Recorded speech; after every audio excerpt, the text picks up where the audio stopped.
Okay. Apparently she's not quite ready yet. Let's keep it going then. I'm ready. Can you hear me? Oh, there you are. We got her. Oh, well, it's so great. We didn't see you pop up right away. Laura, great to have you this morning. I wanted to start with this breaking news overnight that it appears, and there you are. You popped up for us. It's so great to see you. The Daily Mail has a very interesting story that's saying that Vladimir Putin essentially may be running out of bullets, that he might have a week and a half, 2 weeks max. He's losing warplanes, tanks, all the rest of it. He obviously went into this thinking he was going to bulldoze his way through Ukraine. He's obviously caused a lot of destruction. Don't want to minimize the fact there's over 2 million refugees. But this has not gone as well as Vladimir Putin expected. I don't buy it for a second, Ed, I'll be honest with you. I really think that there's so much misinformation. We've never really seen anything like it. I mean, I've been covering wars now for 35 years, and I have never seen people with their nails done in the Ukrainian flag, right? I mean, we're being corralled into this box where we either have to hate Vladimir Putin and believe everything evil that's said about him and love Ukraine, and there's no in between. And that reminds me a lot of you're either, you know, a white supremacist, or you go with the Democrat narrative on everything under the sun. So Vladimir Putin knew exactly what he was doing when he went into Ukraine. The Russian military isn't perfect. They, for example, I've spoken to multiple defense specialists and intelligence specialists from a Defense Intelligence Agency who've studied the Russian military for years. They do have a difficulty mounting complex air operations because they do very little training hours in comparison to, for example, the United States air assets, right, our fighter jet pilots. But Russia is not struggling. What Russia has done from the very beginning has been very strategic. They didn't go straight to Kiev.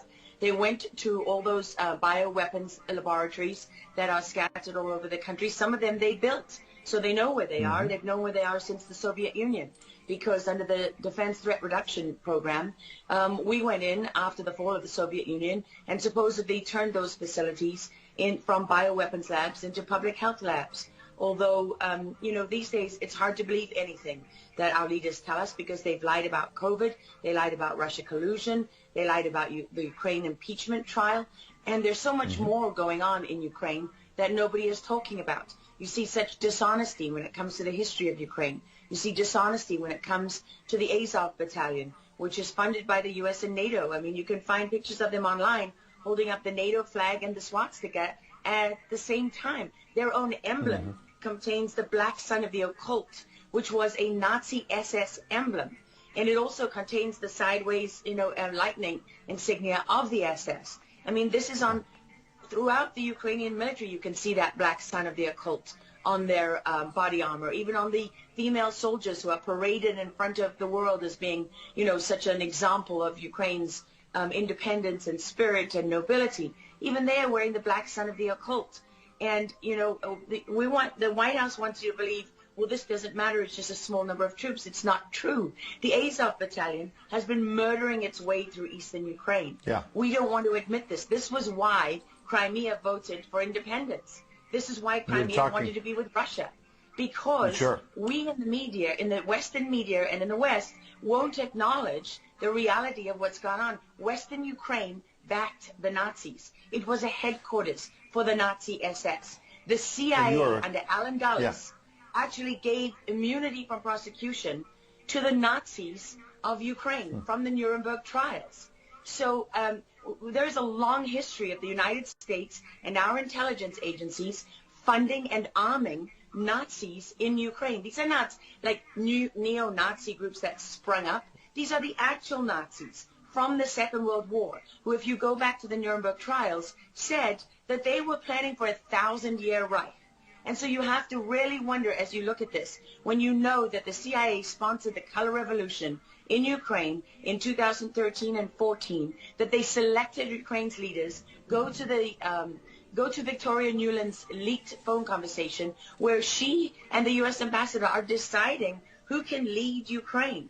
I mean, there's as much interference here as you could possibly imagine before you even get to Hunter Biden, Nancy Pelosi, John Kerry, and Mitt Romney, and all of their children who are employed, who earn millions from Ukrainian gas companies. Yeah, you are pointing, pardon me, to a real credibility crisis for our leaders. I want to let Karen Turk jump in. Yeah, I wanted to bring up the fact that President Zelensky is Jewish, and I don't know exactly how this factors in, but there's some very interesting points in what you're saying. And looking at this, you could think it's political theatrics. You made a very good point at the beginning that you think that Putin is in control. And I actually want to play something that Jen Psaki said, because it seems that the White House is actually echoing that sentiment. Watch this. Well, the end game is really a question for President Putin. We have completely crushed his economy. We have provided military assistance, humanitarian assistance to the Ukrainians, enabling them to fight back for far longer than the Russian leadership anticipated. And again, he has to determine what the path forward looks like for him. Thanks, everyone. He's determining what this looks like, and I think that's a lot of what you said, Laura. I'd love to get your thoughts on that, what you just watched. What troubles me about the moment that we're in is that we have such a selective and a narrow reading of history.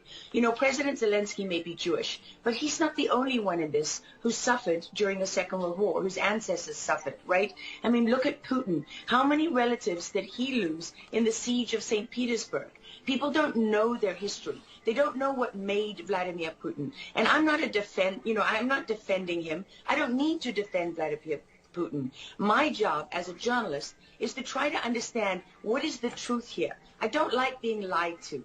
And we're being lied to on an epic scale. When we're told your only choice is you have to be 100% with Zelensky, who's a puppet, who you can find on the internet in black stilettos and leather pants, with shirtless, doing a spoof Dancing with the Stars kind of entertainment video. That's a mock of a Ukrainian group that does this kind of satanic occult type of music video. And I mean, Zelensky was selected, like so many of our leaders. And honestly, with big tech and with election fraud these days, we don't know how many leaders all around the world have been selected for us and weren't actually voted in. But what we do know is that there are increasing problems with technology and the digitization of our world. Because look at what's happening with COVID. Look at what has happened globally. We are fighting the same battles all over the world. To pretend that this war is about Russia and Ukraine is just a barefaced lie. If Putin has been warning for 15 years that he is not going to stand by while the globalists take over the world, build bioweapons facilities and whatever else they're doing in Ukraine, Ukrainian oligarchs. Ukraine has been a center of money laundering for, many of the leaders in this country. For how long? Billions of US dollars have been laundered through Ukraine, and we say nothing about it. These are our tax dollars. I mean, before the impeachment trial, had you ever heard of anyone in the United States, us bringing in foreign governments to the White House for anti-corruption training? I mean, does nobody question these things? Why do we not question them? We have an idiot like Lieutenant Colonel Vindman who goes at the impeachment trial and sits there as a lieutenant colonel. He didn't even make colonel. And he's telling the President of the United States what his policy should be. You have a traitor in the form of Maria Yovanovitch, who was Obama's ambassador, who's telling Ukrainian government officials, don't listen to the will of the American people. Don't listen to the election results. We are the true leaders of America. I mean, and then people object when the woman isn't even fired. She's given a cushy job for life at Georgetown University at the expense of the U.S. taxpayer. And we're told that the President of the United States cannot say to his foreign counterparts, that we want you to look into something. But Joe Biden can withhold as much aid as he wants to. I mean, there's so much hypocrisy and dishonesty here, and Ukraine is at the center of it all. Go back to Russia collusion. Go to Alexander Chalupa. Go to Eric Karamella, the whistleblower who went to work for Adam Schiff, who wasn't really a whistleblower, and all those corrupt people in the deep state. And you know what? The deep state isn't a theory. It's not a conspiracy theory. It's an actual deep state. Look up the SES, the Senior Executive Service, because when that bureaucracy was ushered into law in the United States of America, that's when we got a bunch of unelected bureaucrats pulling the strings behind the scenes. And these are the people that keep lying to us.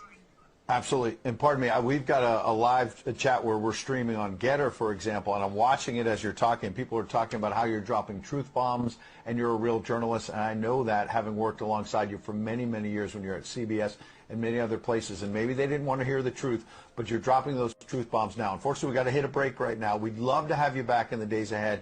We love having you on. Lara Logan, thanks for joining us on Real America's Voice. Thank you so much.